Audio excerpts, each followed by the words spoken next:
Hi ನಮಸ್ಕಾರ, welcome to ಸಾಶಿ cooks. ನಾನಿವತ್ತು restaurant ಸ್ಟೈಲಿನ chicken gravy ಮಾಡಿ ತೋರಿಸ್ಕೊಡ್ತಾ ಇದ್ದೀನಿ.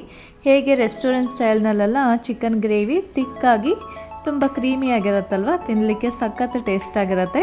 ಬನ್ನಿ ನೋಡೋಣ ಈ ಗ್ರೇವಿಯನ್ನು ಹೇಗೆ ಮಾಡೋದು ಅಂತ. ನಾನಿಲ್ಲಿ 1 kg ಚಿಕನ್ ತೊಗೊಂಡಿದ್ದೀನಿ. ಆ ಚಿಕನನ್ನು ಅರಿಶಿನ ಹಾಗೆ ಉಪ್ಪನ್ನು ಹಾಕಿಬಿಟ್ಟು ತೊಳೆದಿಟ್ಕೊಂಡಿದ್ದೀನಿ.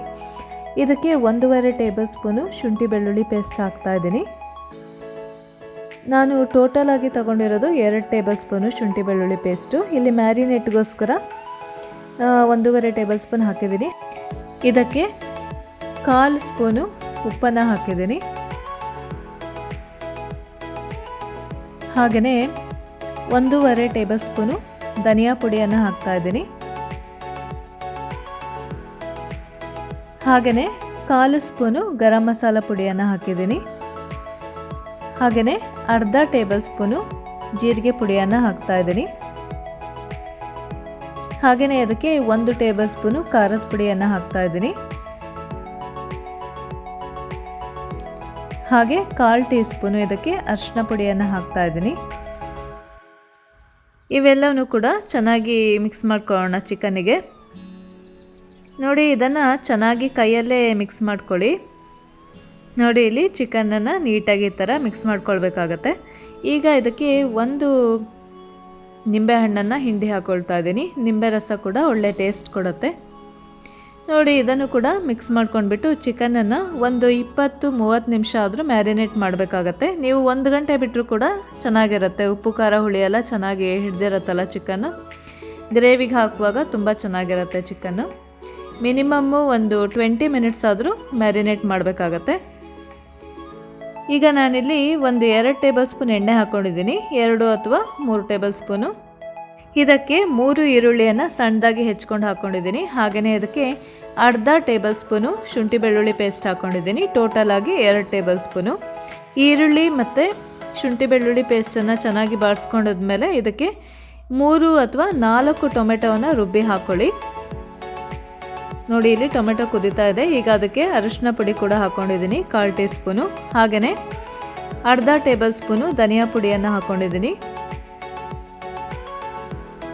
ಹಾಗೆಯೇ ಅರ್ಧ ಟೇಬಲ್ ಸ್ಪೂನು ಖಾರದ ಪುಡಿಯನ್ನು ಹಾಕ್ಕೊಳ್ತಾ ಇದ್ದೀನಿ. ಇವೆಲ್ಲವನ್ನೂ ಕೂಡ ಚೆನ್ನಾಗಿ ಥರ ಮಿಕ್ಸ್ ಮಾಡ್ಕೊಳ್ಳೋಣ. ನೋಡಿ, ಗ್ರೇವಿ ಕೂಡ ಈಗ ಕುದೀತಾ ಇದೆ.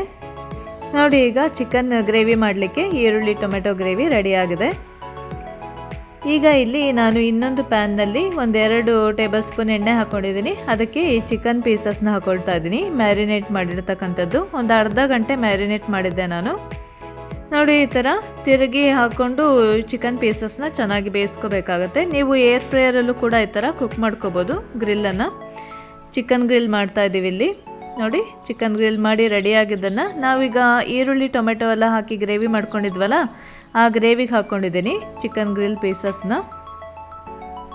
ಹಾಗೆಯೇ ನೋಡಿ, ಇಲ್ಲಿ ಈ ಗ್ರೇವಿ ಜೊತೆ ಚಿಕನ್ ಪೀಸಸ್ನ ಚೆನ್ನಾಗಿ ಮಿಕ್ಸ್ ಮಾಡ್ಕೋಬೇಕಾಗತ್ತೆ. ಹಾಗೆಯೇ ಇಲ್ಲಿ 1 ಟೇಬಲ್ ಸ್ಪೂನು ಬೆಣ್ಣೆ ಕೂಡ ಹಾಕ್ಕೊಂಡಿದ್ದೀನಿ. ಹಾಗೆಯೇ 1 ಟೇಬಲ್ ಸ್ಪೂನು ಮೊಸರು ಕೂಡ ಬೀಟ್ ಮಾಡಿ ಹಾಕ್ಕೊಳ್ಳಿ. ಗಟ್ಟಿ ಮೊಸರನ್ನ 1 ಟೇಬಲ್ ಸ್ಪೂನು ಈ ಥರ ಬೀಟ್ ಮಾಡಿ ಹಾಕ್ಕೊಂಡಿದ್ದೀನಿ. ನೋಡಿ, ಈಗ ಚಿಕನ್ ಗ್ರೇವಿ ಕುದೀತಾ ಇದೆ. ನೋಡಿ, ಅರ್ಧ ಚಿಕನ್ ಅಲ್ಲೇ ಕುಕ್ ಆಗಿರುತ್ತಲ್ವ ಗ್ರಿಲ್ ಮಾಡೋ ಟೈಮ್ನಲ್ಲಿ. ಇಲ್ಲೂ ಕೂಡ ಚಿಕನ್ ಕಂಪ್ಲೀಟಾಗಿ ಬೇಯಿಸ್ಕೋಬೇಕಾಗತ್ತೆ. ಈ ಚಿಕನ್ ಗ್ರೇವಿಗೆ ನಾನು ಗೋಡಂಬಿ ಪೇಸ್ಟನ್ನು ಹಾಕ್ಕೊಳ್ತಾ ಇದ್ದೀನಿ. ಈ ಗೋಡಂಬಿ 1/4 ಕಪ್ಪು ಗೋಡಂಬಿಯನ್ನು ಬಿಸಿನೀರಲ್ಲಿ ಒಂದು 5-10 ನಿಮಿಷ ನೆನೆಸಿಟ್ಬಿಟ್ಟು ಆ ನೆನೆಸಿರ್ತಕ್ಕಂಥ ನೀರಿನ ಜೊತೆಗೇ ಈ ಗೋಡಂಬಿಯನ್ನು ರುಬ್ಬಿ ಹಾಕ್ಕೊಂಡಿದ್ದೀನಿ. ಹಾಗೆಯೇ ಸ್ವಲ್ಪ ಕಸೂರಿ ಮೇಥಿ ಕೂಡ ಹಾಕ್ಕೊಂಡಿದ್ದೀನಿ ಫ್ಲೇವರ್ಗೆ. ನೀವು ಕೊತ್ತಂಬರಿ ಸೊಪ್ಪು ಕೂಡ ಹಾಕ್ಕೊಳ್ಬೋದು. ಹಾಗೆಯೇ ಈ ಗೋಡಂಬಿ ಪೇಸ್ಟ್ ಯೂಸ್ ಮಾಡಿದ್ದೀನಲ್ಲ, ಅದರ ಬದಲಾಗಿ ನೀವು ಫ್ರೆಶ್ ಕ್ರೀಮ್ ಕೂಡ ಆ್ಯಡ್ ಮಾಡ್ಕೋಬೋದು. ಗ್ರೇವಿಗೆ ತುಂಬ ಟೇಸ್ಟನ್ನು ಕೊಡುತ್ತೆ. ಹಾಗೆ ಈ ಗ್ರೇವಿ ರೆಸ್ಟೋರೆಂಟ್ ಸ್ಟೈಲ್ ಥರನೇ ತುಂಬ ರಿಚ್ ಆಗಿ ತುಂಬ ಕ್ರೀಮಿಯಾಗಿರುತ್ತೆ. ನೀವು ಕೂಡ ಚಪಾತಿ, ಪರೋಟ ಹಾಗೆಯೇ ರೋಟಿ ಜೊತೆ ಎಲ್ಲ ಸರ್ವ್ ಮಾಡ್ಬೋದು. ಈ ಡಿಲಿಷಿಯಸ್ ಆದ ಚಿಕನ್ ಗ್ರೇವಿಯನ್ನು ನೀವು ಕೂಡ ಮನೆಯಲ್ಲಿ ಖಂಡಿತ ಟ್ರೈ ಮಾಡಿ ನೋಡಿ. ಇಷ್ಟ ಆದರೆ ಒಂದು ಲೈಕ್ ಕೊಡಿ. ಓಕೆ, ಮತ್ತೆ ಇನ್ನೊಂದು ರೆಸಿಪಿ ಜೊತೆ ಮತ್ತೆ ಭೇಟಿ ಆಗೋಣ. Thanks for watching.